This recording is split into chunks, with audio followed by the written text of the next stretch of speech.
বিসমিল্লাহির রহমানির রহিম। আমরা অনলাইন প্রোগ্রামে মাধ্যমিক শ্রেণীর গণিত বিষয়ক আমরা ত্রিকোণমিতির সূত্রগুলো নিয়ে আলোচনা করছি। এখন আমরা যে সূত্রটি নিয়ে আলোচনা করব সেটি হলো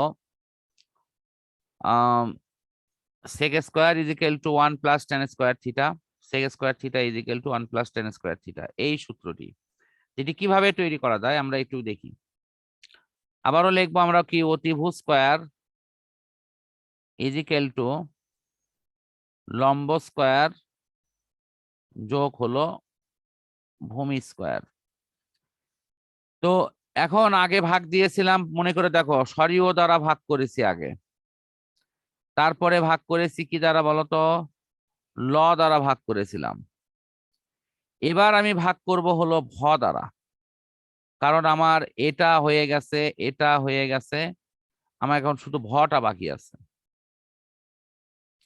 তাহলে সেক্ষেত্রে আমরা এখানে কি করব, অতিভুজ স্কয়ার এটাকে ভ স্কয়ার দ্বারা ভাগ করি। ভ স্কয়ার ইজ ইকুয়াল টু, এই যে ল স্কয়ার আর নিচে হলো কি ভ স্কয়ার, প্লাস উপরে হলো ভ স্কয়ার আর নিচেও হলো ভ স্কয়ার। দেখো এই লাইনটা কি সবাই বুঝতে পারছো? হ্যাঁ স্যার। ইউসুফ, রিয়াজুল? হ্যাঁ স্যার। আচ্ছা, ফাইন। তাহলে এখন আমি একটু তোমাদের দেখাই আবার, যে আমরা জানি যে ভূমি ভাগ অতিভুজ, ভূমি ভাগ অতিভুজ সমান হলো, পড়েছিলাম কস থিটা, মনে পড়ে কি? হ্যাঁ স্যার। এটা কস থিটা। তো সেখানে আমি যদি আর উল্টাটা লিখি, অর্থাৎ অতিভুজ ভাগ ভূমি লিখি, তাহলে কি এই কজের বিপরীত সেক হবে না তখন? হ্যাঁ স্যার। কি সবাই বুঝতে পারছো তো? হ্যাঁ স্যার। আচ্ছা, ফাইন। হ্যাঁ তাহলে আমি এই যে এই জায়গায় কি তাহলে সেক স্কয়ার হচ্ছে না? দেখো তো, এই যে অ ভাগ ভ, এই যে অ ভাগ ভ, যেহেতু এখানে স্কয়ার আছে, তাহলে আমরা এখানে লিখতে পারি, হ্যাঁ, sec square theta is equal to, এই যে লভ, লভ মানে কি, ইয়া, এই যে লভ তে কি, এ বাবা ভুলে গেলে হবে না, লভ মানে কি, tan square theta, tan square, sorry খালি tan থিটা, স্কয়ার না, শুধু tan থিটা। কি লভ মনে নাই? আচ্ছা, তাহলে এটা হলো কি tan স্কয়ার থিটা, আর এটা ভ ভ কি কেটে যাবে না? কেটে গেলে হবে কত, 1। প্লাস 1। হ্যাঁ, এখন আমরা এই সূত্রটাকে কি আকারে মনে রাখবো, সে আকারটাও লিখে দিচ্ছি। এটা মনে রাখবো এইভাবে, sec square theta minus tan square theta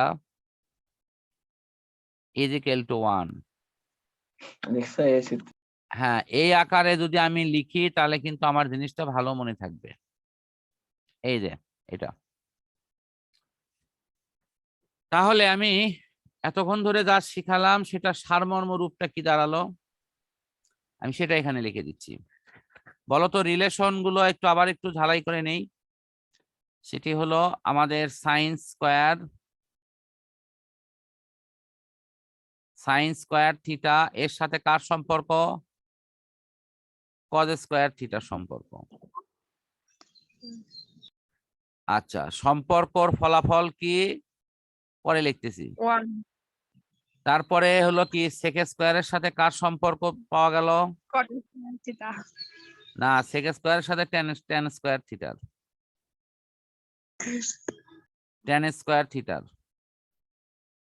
tan square থিটার সম্পর্ক। শিমু রূপা দুই ধনে কমান নেটওয়ার্ক থেকে বাহিরে।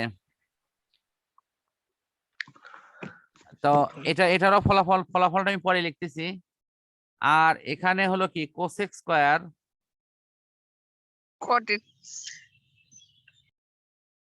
কোসেক স্কয়ার থিটা সম্পর্ক হলো কট স্কয়ার থিটা। এখানে অবশ্যই একটু উল্টো পাল্টা হওয়ার চাই এই জায়গাতে এসে তোমরা মনে রাখবা দুটোই সি দিয়ে শুরু, কোসেক এবং কট।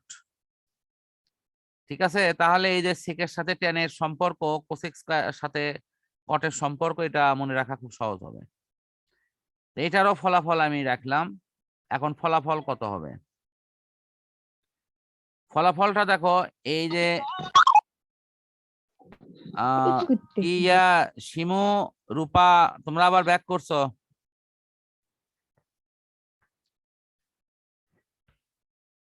সাইন স্কয়ার, আচ্ছা থ্যাংক ইউ। সাইন স্কয়ার এবং কজ স্কয়ার এর সম্পর্ক হলো প্লাস দ্বারা, সেক স্কয়ার আর টেন স্কয়ারের সম্পর্ক মাইনাস দ্বারা, কোসেক স্কয়ার আর কট স্কয়ারের সম্পর্ক মাইনাস দ্বারা, কিন্তু ফলাফল সবার 1। তাহলে আমরা যদি এই জোড়াগুলো মনে রাখতে পারি, জীবনে তো বহুত কিছু মনে রাখছি, খালি কার সাথে কার জোড়া, এই জোড়াগুলো মনে রাখলে কি আমার সূত্র মনে রাখা কোনো ব্যাপার? একটু ভালো করে দেখো তো, যে sine square cos square, sec square tan square, cosec square cot square, প্রথমটা 1, পরের গুলো কত মাইনাস, সরি প্রথমটা হলো প্লাস, পরের গুলো হলো মাইনাস, ফলাফল সবগুলোর 1। আবারও বলতেছি শোনো ভালো করে, sine square cos square, sec square tan square, cosec square cot square, প্রথম সম্পর্ক প্লাস, পরের গুলো মাইনাস, ফলাফল 1। একটু আমার সাথে সবাই মনে মনে একটু এইভাবে প্র্যাকটিস করো তো, দেখো তো মনে একটু থিম করে, যেটি সহজে তখন মনে রাখা সম্ভব হয় কিনা।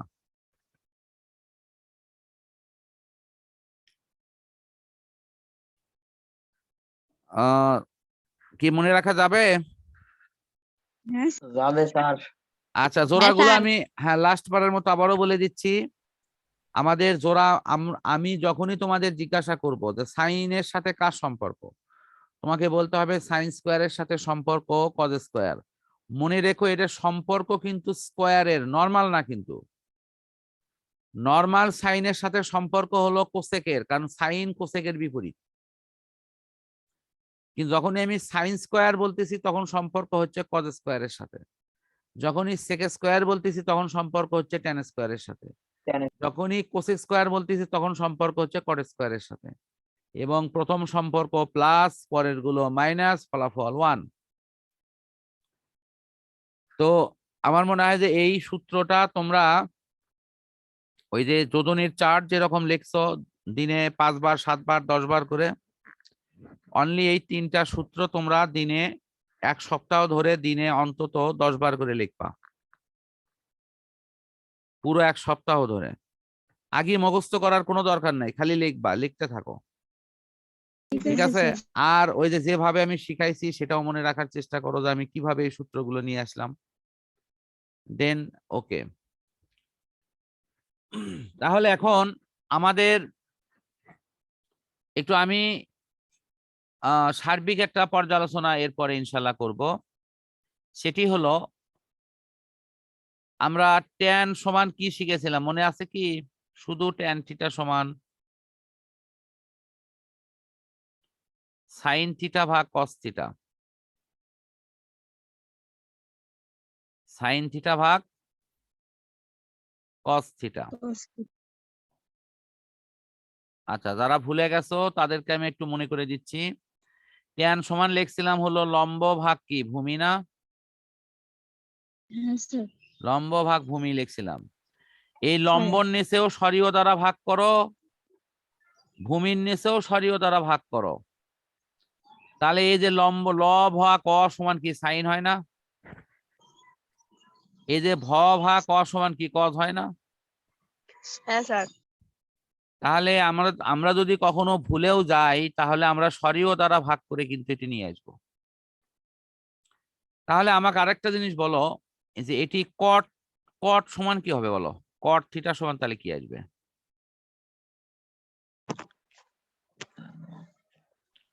cos থিটা ভাগ কত sin থিটা না উল্টা না, কারণ tan এর বিপরীত কি cot না,